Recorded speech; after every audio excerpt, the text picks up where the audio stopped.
नमस्कार और बहुत बहुत स्वागत है आप सभी का। आज का जो टॉपिक है वो है स्वयं सहायता समूह यानी कि एसएचजी, सेल्फ हेल्प ग्रुप। आप सभी ने अपने गांव या फिर अपने आसपास के एरिया में देखा होगा कि 10 से 12 महिलाएं मिलकर जो है एक एसएचजी का गठन करती हैं। लेकिन आपने सिर्फ ये एसएचजी जो है वो महिलाओं का ही देखा होगा। और आज का हमारा जो टॉपिक है वो दिव्यांग एसएचजी के ऊपर है। हम बात करेंगे ऐसी एसएचजी के बारे में जिसमें सिर्फ दिव्यांग सदस्य होते हैं। इसमें बाकी और कोई नहीं रहता है, सिर्फ दिव्यांग लोग ही इसको मिला के इसका गठन करते हैं और इसको दिव्यांग एसएचजी बोलते हैं, दिव्यांग स्वयं सहायता समूह बोलते हैं।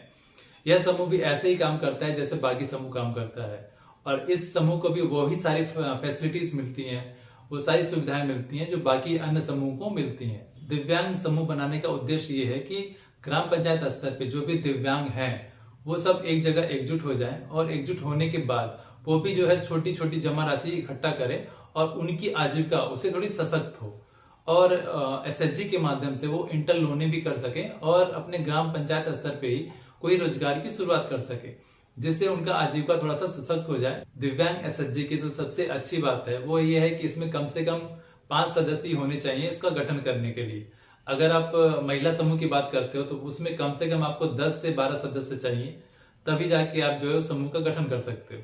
लेकिन दिव्यांग एसएचजी में अगर 5 लोग भी हैं तो समूह का गठन किया जा सकता है। और इसके साथ साथ यहाँ पे एक अच्छी बात और है कि दिव्यांग एसएचजी में महिला और पुरुष दोनों हो सकते हैं, जबकि महिला समूह में सिर्फ महिलाएं होती हैं। तो ये भी इस एसएचजी का एक खासियत हो जाता है। इसके अलावा एक खासियत और है कि अगर दिव्यांग 18 साल का हो गया है और वह मीटिंग में पार्टिसिपेट नहीं कर पा रहा है तो उसकी जगह पे उसका कोई रिप्रेजेंटेटिव हो सकता है, उसका कोई गार्जियन हो सकता है।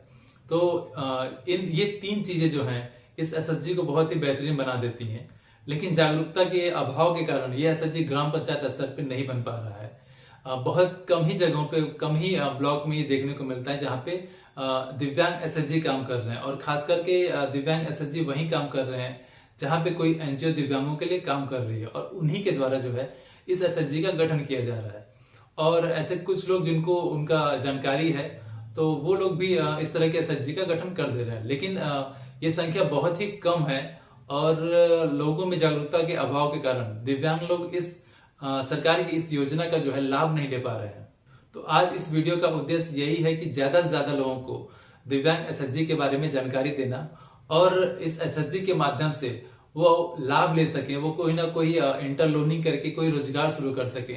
इसके साथ साथ समूह से जब वो जुड़ेंगे तो फिर वो सरकार की योजनाओं के साथ भी जुड़ सकते हैं और एसएचजी के माध्यम से सरकार बहुत सारे काम भी कर रही है। आप देख सकते हैं कि जो महिला एसएचजी है उसको ग्राम पंचायत स्तर पे बहुत सारे काम दिए जा रहे हैं, जैसे जल सखी हो गया, बीसी सखी हो गया, इसके अलावा कोटे का जो काम हो गया।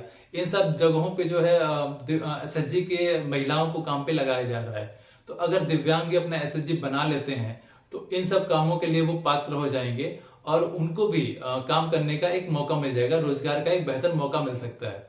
तो जरूरत है दिव्यांग एसएचजी को प्रमोट करने की ग्राम पंचायत स्तर पे। और अगर आप भी दिव्यांग एसएचजी का गठन करना चाहते हैं तो नेक्स्ट वीडियो में हम देखेंगे कि दिव्यांग एसएचजी बनाने के लिए क्या क्या योग्यता होनी चाहिए और क्या क्या उसकी सदस्यता होनी चाहिए और दिव्यांग एसएचजी का गठन हम कैसे कर सकते हैं।